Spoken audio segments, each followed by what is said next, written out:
Hello friends, good afternoon. তো আমি এখন ডিমের রেসিপি নিয়ে চলে এসেছি নতুন একটা ভিডিও শেয়ার করব বলে। তো এখন আমি ডিমগুলো বসিয়ে দিয়েছি। তো এখানে 6টা ডিম আছে, তো গ্যাসটাও ধরে দিয়েছি। তো আজকে ডিমের কারি বানাবো। তো এখানে আমি ডিমগুলো সেদ্ধ হয়ে গেছে, এবার আমি গ্যাসটা অফ করে ডিমগুলো নামিয়ে নিয়েছি। ঠান্ডা জলে একটা একটা করে নামিয়ে নেব। তো ডিমটা হয়েছে, বুঝেছি যে ডিম ফেটে গেছে। তো নিশ্চয়ই আপনারাও ডিম সেদ্ধ দিলে বুঝবেন যে ডিম ফেটে গেলে ডিম হয়ে যায়। তো এখানে আমি ডিমগুলো ছুলে হাফ হাফ করে কেটে নিয়েছি। তো হাফ হাফ করে কাটতে পারেন, গোটাও রাখতে পারেন, কারণ আমি হাফই ভালো লাগে তার জন্য হাফ রেখেছি। তো এখানে নুন হলুদ মেখে ডিমগুলোকে ভেজে নেব।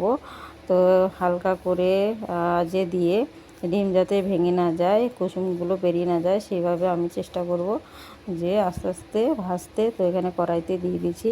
তো তেলটা গরম হয়ে গেছে, তো একটা একটা করে আমি দিয়ে দেব ডিম। হাফ হাফ কেটেছি, ওইগুলো ডিমগুলো একটা একটা করে দিয়ে চারিদিকে, তো একটা উল্টে গেছে, এটাও ঠিক করে দেবো। তো ভাজা হয়ে গেলে আমি নামিয়ে নেব। তো একটা একটা করে নামিয়ে নিচ্ছি হালকা করে, যাতে ভেঙে না যায়, ডিমের কুসুমগুলো বেরিয়ে না যায়। তো আমার সবগুলো ভাজা হয়ে গেছে। তো যেটুকু তেল ছিল বাকি, ওটুকুতে আমি আবার তেল দিয়ে দিলাম। তো ওখানে আমি যেগুলো মশলা পেস্ট করেছি ওগুলো দিয়ে দিলাম। তো এখানে আছে আমার আদা জিরা, আর এখানে পোস্ত আর কাজু বাদাম দিয়ে পেস্ট করেছি। তো এগুলো দিয়ে আমি কষিয়ে নিয়েছি হালকা মশলা। তো এখানে আমি ভাজা ডিমগুলো হাফ করা আছে, তো ওগুলো দিয়ে দিলাম। তো হালকা নেড়ে চেড়ে আমি একটু হালকা জল দিয়ে দেবো, না হলে সেদ্ধ হবে না।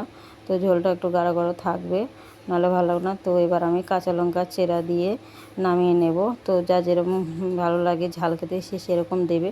তো আমি বেশি দিলাম না, হালকাই দিলাম। তো এখানে নামিয়ে নিলাম, হয়ে গেছে এবার।